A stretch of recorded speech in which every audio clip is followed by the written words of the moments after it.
You know those people who just walk into a room and own it without even trying? That magnetic quality we call charisma. What if I told you it wasn't some superpower you're born with, but actually a skill you could learn? Well, that's what we're going to do right now. We're going to break it down step by step and show you exactly how to build it. So let's just get right to it. The big question on everyone's mind. Is charisma just a gift? Are some people just lucky and the rest of us are kind of out of luck? I mean, that's what most of us have been led to believe, right? That you either win the genetic lottery or you don't. Well, the source we're digging into today says absolutely not. Charisma is not some fixed trait you're stuck with. It's a skill. And you know what? Like any other skill, you can learn it, you can practice it, and you can totally master it. And that's the core idea we're going to run with. Okay, first things first. Before we can start building the skill, we've got to tear down some old ideas. We need to clear up the biggest misconception about what charisma actually is so we can redefine what it really means to be magnetic. Just look at the actual definition here: charm, persuasion, or appeal. Now, notice what's missing. It doesn't say anything about being the loudest person in the room or the life of the party. Nope. Persuasion? That's a skill. Appeal? Also a skill. Charm? You guessed it, it's a skill. And that right there is our foundation. So, with that new definition locked in, let's get tactical. And we're going to start from the inside out, with 2 key strategies for mastering your own presence before you even say a single word to anyone else. Our first strategy sounds simple, but it is so powerful. Take up space. You see, charismatic people aren't sorry for existing. They own their environment, not with arrogance, but with this quiet confidence that just pulls people in. This quote from our source just nails it. Your energy either fills the room or it disappears in it. I mean, think about that for a second. When you shrink yourself, when you try to be invisible, people feel it. But when you expand and own your space, they feel that too. Your presence is literally a choice you make. So how do you actually do this? Well, our source gives us a simple game plan. First up, get there early, get comfortable with the vibe. Then, you're going to physically walk the perimeter of the room, literally claim the space as your own.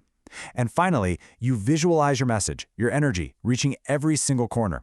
It's a little routine that completely changes how you project yourself. Okay, strategy number 2 for mastering your presence, yeah? This one's going to feel a little weird, a little uncomfortable, but trust me, it is one of the most effective tools for growth out there. You have to watch yourself on video. It's all about gaining that critical self-awareness. And here's why this is a total game changer. For almost all of us, there's this massive gap between how we think we sound and look and how we actually come across to other people. We just don't notice our own filler words or our nervous tics. Charismatic people, they work like crazy to close that gap. They know exactly what they look and sound like. Our source tells this great story about a colleague who absolutely hated the sound of her own recorded voice. And the response was, well, blunt, but so true. I have to listen to you. If you can't even stand your own communication style, how can you expect anyone else to? Recording yourself isn't about judging yourself. It's about self-correction.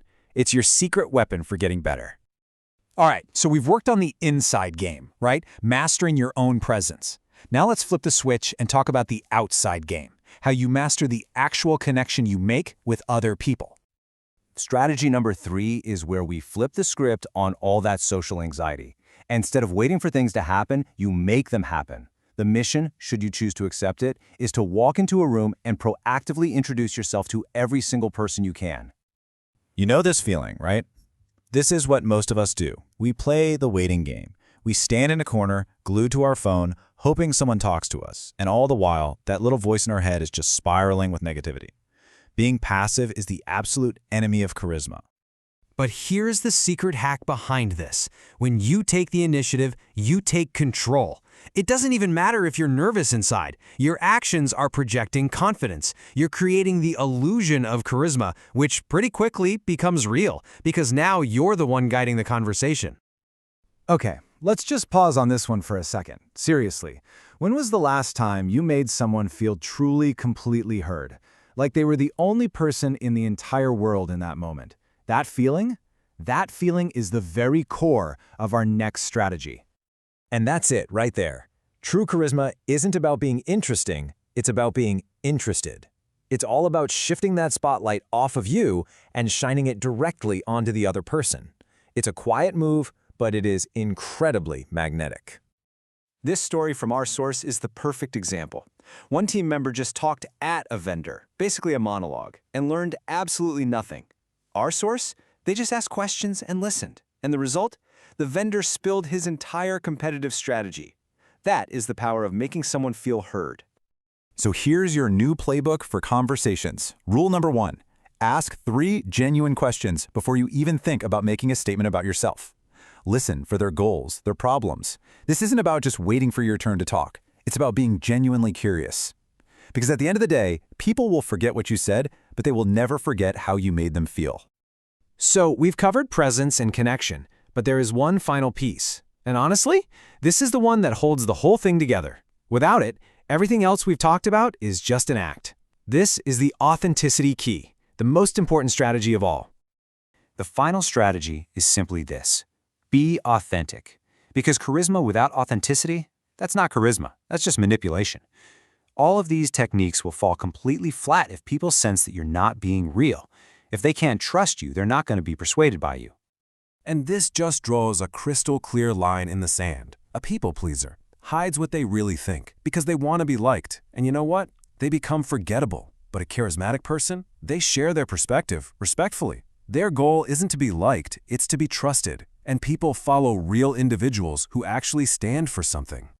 Here's the bottom line. People have this incredible built-in radar for fakeness. When they sense you're holding something back, that you're not being your true self, they don't trust you. And as our source puts it, trying to be someone you're not is, quote, the death of charisma. So, that's where we'll leave it. This whole journey to becoming charismatic isn't about perfecting some fake persona. It's about building trust, first with yourself and then with others. The real goal isn't just to be liked, it's to be trusted. And that really just leaves one big question for you. Who will you trust yourself to be?